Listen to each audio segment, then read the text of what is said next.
അതേ പാരമ്പര്യമായിട്ട് പോയപ്പോൾ നമ്മൾ ചാക്ക് കൊണ്ടുള്ള സംഭവങ്ങളാണ് ഇതിനു വേണ്ടി ഉപയോഗിച്ചിരുന്നത്. അപ്പോഴും അവിടുന്ന് ആ സാറ് പറഞ്ഞത് അത് നമുക്ക് നെഗറ്റീവ് മാർക്ക് വരും, അങ്ങനെ പാളയിട്ട് വാഴപ്പാള അതാണ് ഈ ടീച്ചേഴ്സിൻ്റെയൊക്കെ കഠിനമായ പ്രയത്നത്തിലെ ഫലമാണ്. വാഴപ്പാള ഇതുപോലെ മുള ഒക്കെ ശേഖരിച്ച് നമുക്കൊരു വർക്ക് എക്സ്പീരിയൻസ് ടീച്ചറുണ്ട്. ആ ടീച്ചറാണ് ഇതെല്ലാം ആഭരണങ്ങളെല്ലാം നിർമ്മിച്ചത്. ആര്യ ടീച്ചറും നാൻസി ടീച്ചറും ആര്യ ടീച്ചറും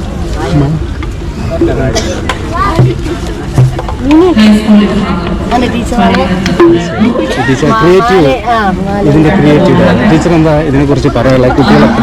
ഇല്ല, ഇത് ട്രൈബൽ ഡാൻസ് ആണ്, അതുകൊണ്ട് നമ്മുടെ മെയിനായിട്ട് ആ ടീമിനനുസരിച്ച് ഓരോന്ന് ചെയ്തേ ഉള്ളൂ. ഓക്കെ, നല്ല പ്രതീക്ഷയുണ്ടല്ലോ. നല്ല പ്രതീക്ഷയുണ്ട്. നല്ല പ്രതീക്ഷയുണ്ട്. റിസൾട്ട് അനുകൂലമാവട്ടെ. All the best. Thank U.